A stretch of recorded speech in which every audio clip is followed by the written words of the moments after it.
Hello, Vio. Lovely. Hi, Vio. It's Alex calling from the Kids Bonus Figurement Foundation. How are you going today? Hello? That's how it goes. Yeah, that's how it goes, yeah.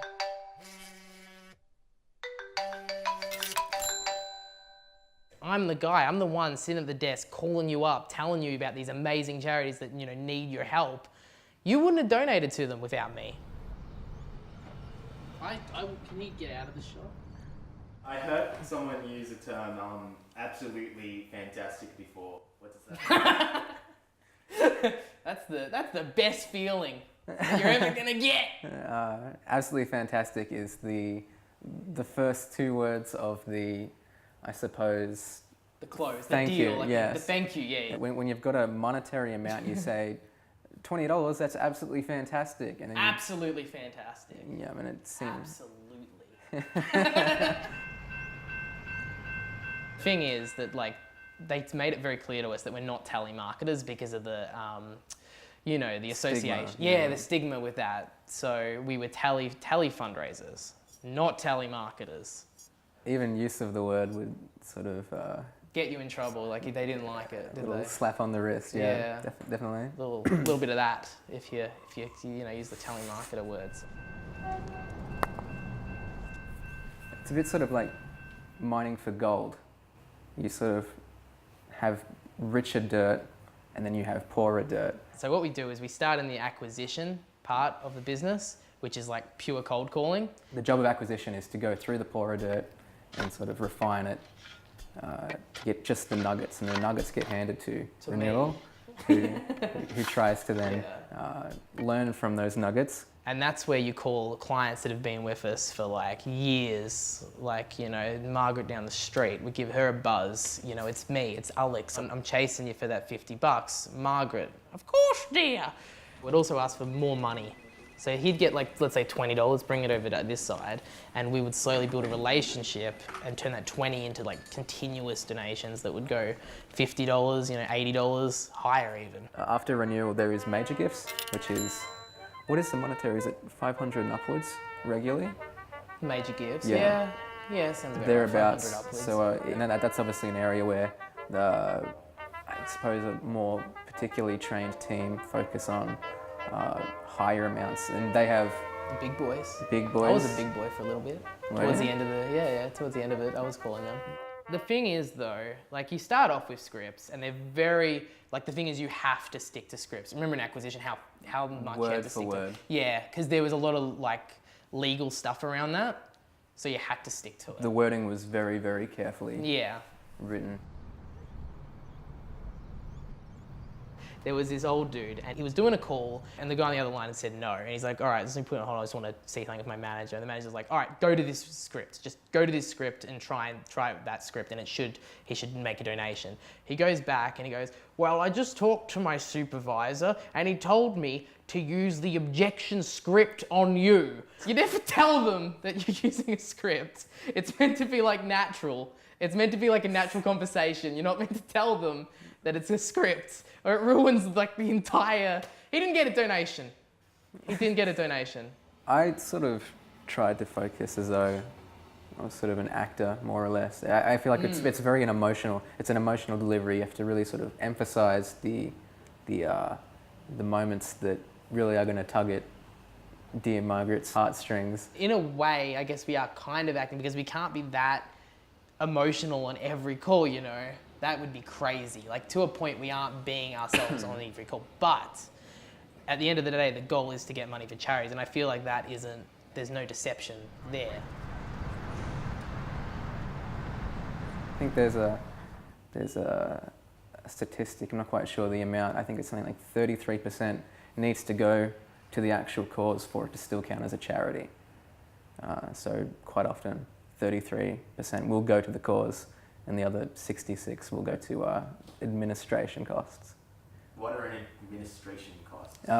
It could be the fee of which call centres like the one that we worked at receive, or it could be anything like dinners, flights, meetings, advertisement for I suppose the staff of which work for the the charity. Apologies. I was, doing my thing, called up this lady and she was saying to me, oh, I can't donate because, someone else will do it. And I said, well, have you heard of the bystander effect? And she was like, no, what's that? And I was like, for example, if there's someone on the street and they're lying down and they're like sick or they're hurt or something, most people will walk past thinking that someone's already taken care of them, called like an ambulance or whatever. Like it's not their problem because someone else will deal with it. It's the bystander effect. You think someone else will deal with it. But but as I said to her, that person didn't get helped. They just lied there for hours because no one helped them, thinking other people did. And it's the same with charities. Lots of people love to say, oh, someone else will do it, but no one will do it. And and when I explained that to her, she did donate because, she was going, why, if not me, who is it? And it's like, it's no one, lady. It's no one. You did!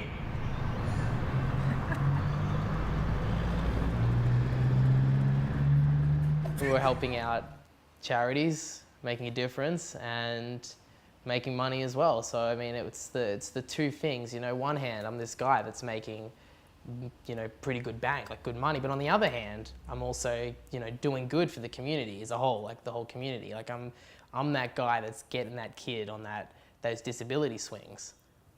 Well, for myself, I feel it was sort of more just being part of a perhaps sleazy business that. Well, it depends. What's better? Little Jimmy gets $0 or he gets $30. What's better? Tell me that.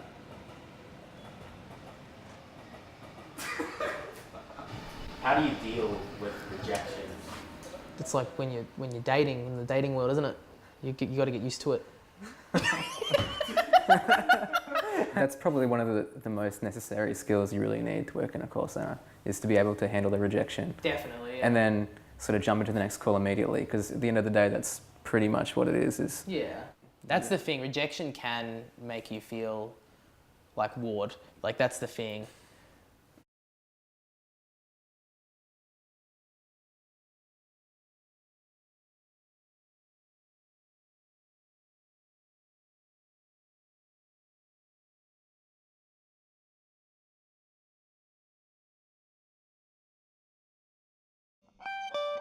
Let's do this.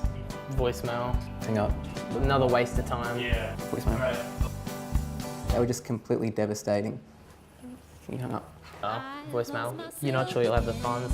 That's all right. Look, thank you so much for hearing me out anyway, though. You have a great rest of your day. Voicemail. What am I on acquisition? When a child's born, they actually hang up on me. No worries at all, Angela. I'll give you a call another day. Thank you very much. Well, look, thank you anyway, and you have a good rest of your day. All right, see you then. Bye. Damn it, Jack. Hello, Emma. Lovely. Hi, Emma. It's Alex calling from the Kids Bone Disfigurement Foundation. How are you going today? What was it like being on the phone again? It's pretty exciting, really. You definitely get a sense of adrenaline when you get a pledge or a monetary amount. $20 would be absolutely fantastic, Emma. Lovely. Thank you so much. That's going to go such a long way to helping these kids, Emma. Honestly, I wanted to terminate the call as I know it wasn't for a real charity, but I think I also wanted to show how easy it is to overcome those obstacles. Easy.